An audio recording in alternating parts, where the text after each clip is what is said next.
Lepas sembahyang jangan ditinggal, khususnya waktu selesai doa.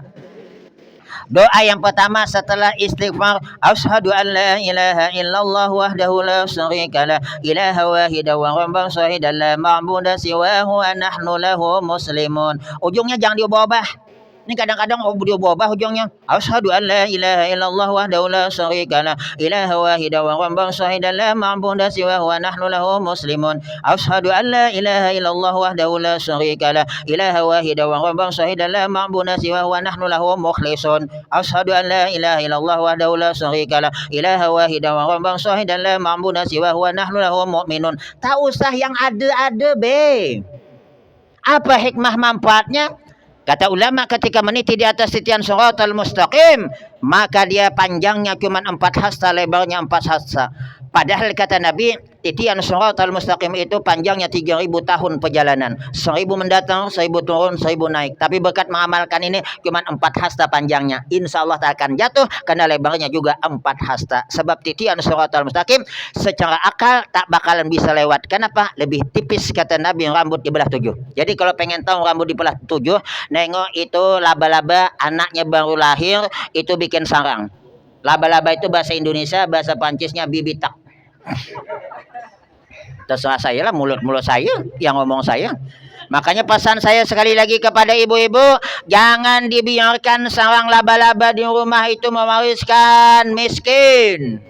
Jangan pakai sisir yang patah-patah mewariskan miskin. Sisir cuma 1 jengkal, 5 cuma lagi anaknya, buang. Itu mewariskan susah tuh, saya percaya mewariskan susah. Bukti, beli sisir tak sanggup. Apalagi pagi-pagi tidur, makanya Nabi melarang tidur 3. 1, lepas subuh kecuali terbit matahari. 2, lepas asar. Kenapa? Tidur lepas subuh, matahari belum muncul. Yurisul fakwa, mewariskan hidup fakir. Yang kaya bisa jatuh miskin, yang miskin bertambah miskin. Tuh, yang kedua, lepas asar. Jangan tidur, itu mewariskan pelupa, gila. Yurisul majnun, gila. Ada pernah seorang Habib cerita bahwa tidur lepas asar itu menyebabkan gila. Ada yang nentang, tidur dia lepas asar. Sekali bangun jam 2-an. Langsung datang dia kepada Habib. Habib bohong. Katanya pintu jam 2-an lewat. Habib bohong. Ngapa bohong? Kau bilang bahwasanya tidur lepas asar itu gila. Buktinya aku tidak gila. Kata Habib, kau lebih daripada gila. Tengah malam ngetok rumah orang.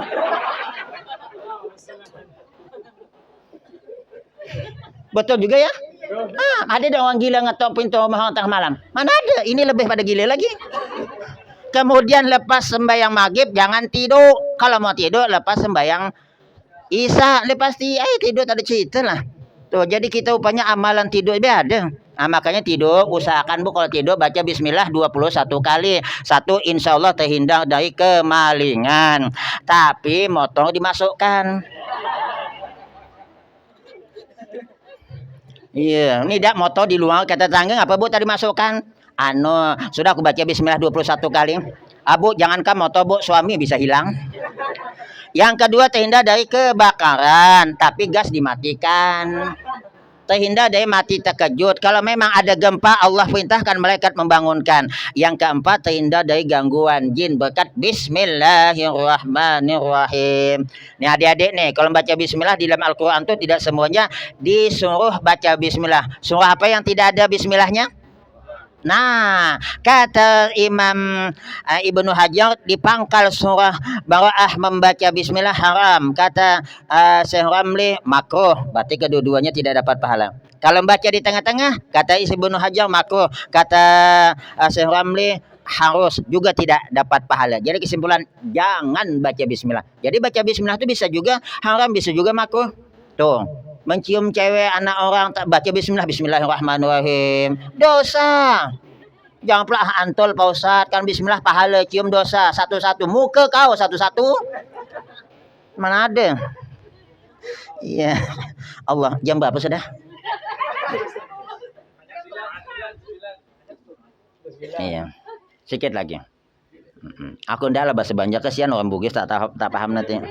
Jadi amalkan ini nih. Kemudian ketika di mizan timbangan ada hamba Allah dilihat oleh Nabi Muhammad, itu lebih banyak dosa yang dilakukan dibandingkan kebaikan.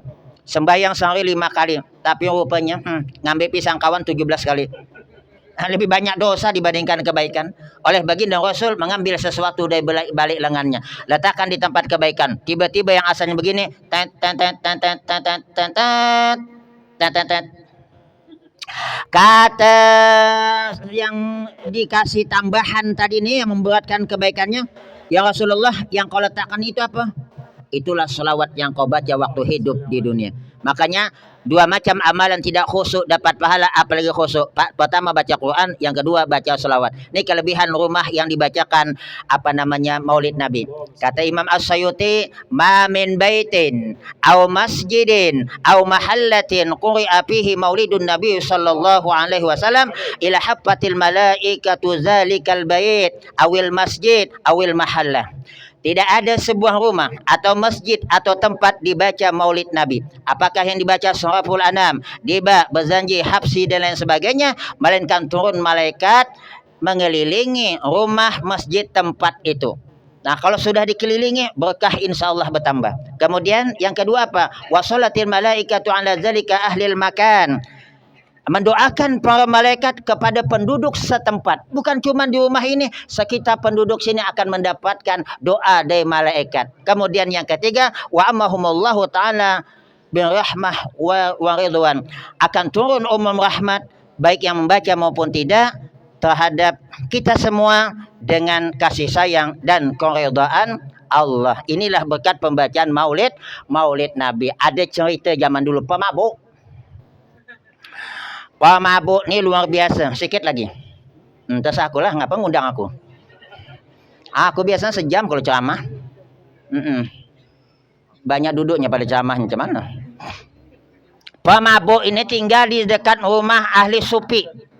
Dinasihati ahli sufi, tak mau mabuk tulah. Entah kenapa pada suatu hari pemabuk nih datang di majelis taklim. Kata ulama pada waktu itu, siapa yang membaca sholawat, dia angkat suaranya, maka Allah akan ampuni dosanya, dimasukkan ke dalam surga. Lalu ulama tadi mulai Allahumma sholli ala Sayyidina Muhammad. Semuanya pakai Allahumma sholli ala Sayyidina Muhammad. Sekalinya pemabuk tadi mati.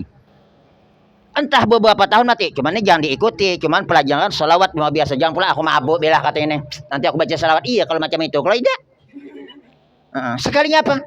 Ahli sufi ini mimpi ketemu dengan pemabuk yang mati ini, itu ditempatkan oleh Allah di tempat mulia. Pakaiannya serba hijau, sebab hijau itu identik dengan surga. Makanya Bu, ada seorang ulama yang bernama Ibrahim At-Taimi. At-Taimi mimpi masuk surga, makan minum di dalam surga, 4 bulan tidak merasa lapar dan haus. Padahal cuman mimpi.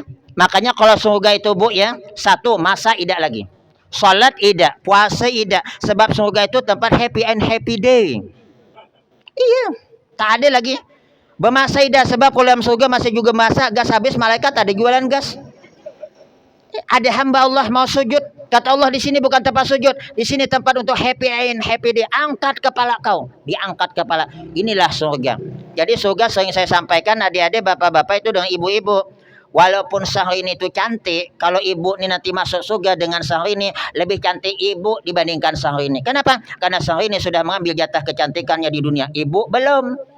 Maka lebih cantik ibu nanti di hari kemudian masuk surga dibandingkan Syahrini. Amin. Maka berbahagialah ibu yang tidak cantik. Pak Ustadznya awalnya menyenangkan, ujungnya menyakitkan.